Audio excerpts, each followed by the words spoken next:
recording. Okay.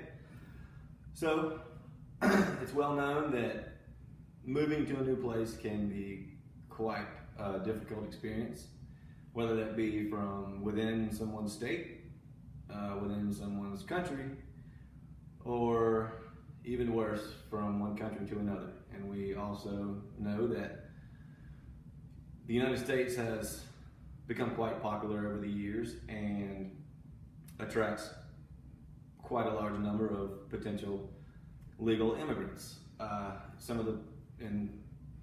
Unfortunately, some of those immigrants, when they do get here, they have a lot of trouble blending in, fitting in. Well, the name of our company is Blending In, and we are here to help them to assimilate.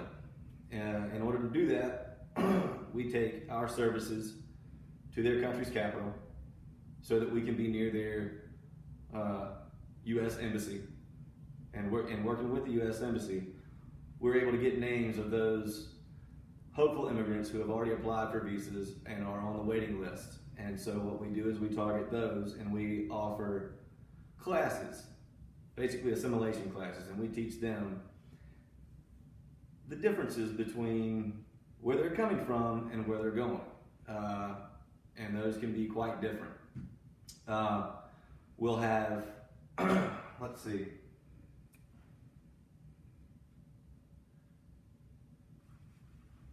What we are is just what I said. We're going to offer classes in order to help someone get from where they're going to where they're going, or from where they're coming from to where they're going to be.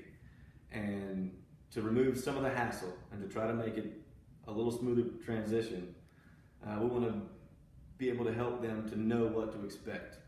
And so we try to find out what city they'd be moving into as well, so that we can do our research and help them to transition smoother. The way that we would do this is, first off, the way that we would do this is we're going to offer various classes and interactive lessons to a high population of hopeful U.S. immigrants to the United States. The classes and courses will be offered in 90-day block sessions with individual, family, and group settings. The classes and courses are designed around each client's needs and schedule. We would be acting out different scenarios as far as what people can expect with the new culture that they'll be moving into. Whether it be not to cut in line, because that may be rude, but it's not rude where they come from. For instance, how to drive, what side of the road to drive on. Things maybe not to call people in order not to offend them. Some of the services are going to include like accent reduction. It can be very difficult for someone to grasp English when they get over here, because there's so many different Englishes spoken when they get over here, whether it's Southern, Northern, Midwestern, Western, Pacific Northwestern, and different words are used. And so what we do is we try to help educate them on what certain things are going to mean and how they're going to be able to say them. Basic U.S. law and human rights and practices. Different governments are going to, different countries are going to, the governments and laws are going to be different than over here. Some places, take Singapore for example, are going to cane you on the back if you don't pick up your trash. Cultural tendencies of desired destinations, I've already gotten into that. Whether they move into Miami, which is going to be far different from Los Angeles, Atlanta, or Seattle, or even New York. And so again, we're going to be trying to educate and familiarize these hopefuls to come over here, so that they're not going to be ridiculed nearly as much, hopefully, when they do get here. For us to do our job properly, we need to learn all that we can about the culture that they're going to be coming from, so that we can compare and contrast and be able to teach the differences, rather than just go over there and say, hey, here's what you need to expect when you get over here. We want to be able to help, again, compare and contrast and teach. So some of the things that we've learned as we've taken this particular practice to the Philippines, we've opened up an office in Manila, as again, that's where the U.S. Embassy is. And their healthcare practices over there are intended to be much like ours, to an extent, and they're going to have a public and a private sector, just like we have, government-run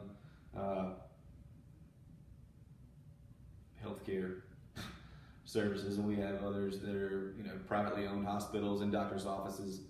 They're going to have that as well. Over there, they have they're severely underfunded for their government-run stuff. But the private sector is growing, and they're getting a lot of immigrants themselves that are highly educated doctors that are providing a great service. But again, their government services are extremely underfunded and are really struggling to get a good product out there. They're divided up into national, provincial, and municipal, meaning they've got national healthcare system, but then it's subdivided up into provincial, which would be more like states, and the municipal would be more like cities or even villages over there.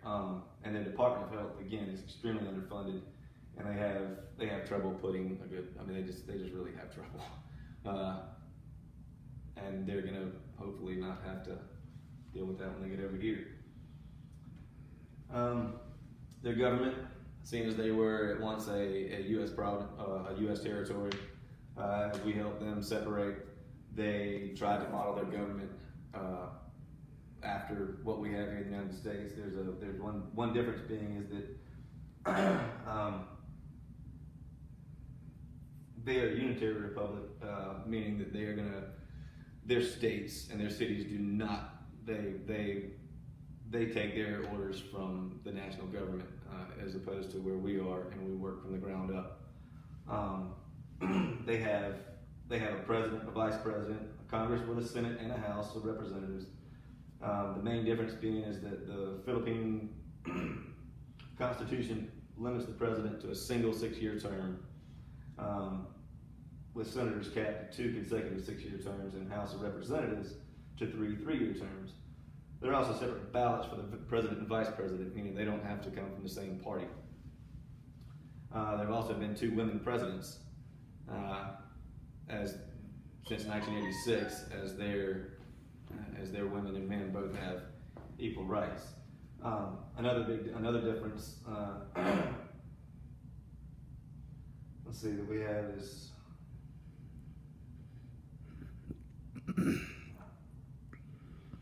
Well, there's not another difference. That's basically it there. They have for the military, they have the same branches that we have as the Army and Navy. The Navy has the Marines, and then they've got an Air Force. They also have a detached Coast Guard that can be activated during times of war.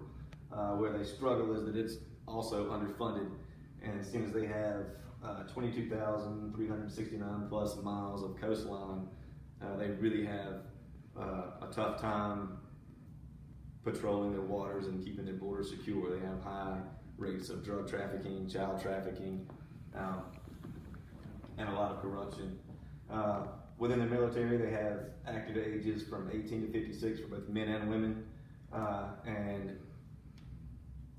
as early as 15 years old, they can take jobs helping the military, and then in times of crisis, they can be activated to active status, even as early as 15. The Philippine National Police Force is nationwide. It's got 129,000 members, complete with its own FBI and SWAT team. Unfortunately, this is a highly corrupt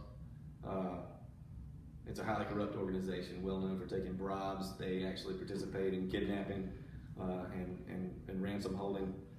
And there's a strong division between the Filipino army, standing army, who is trying to police the police of the Philippines.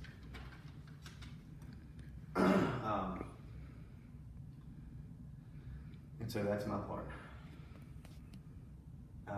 Next, we're going to step into religion.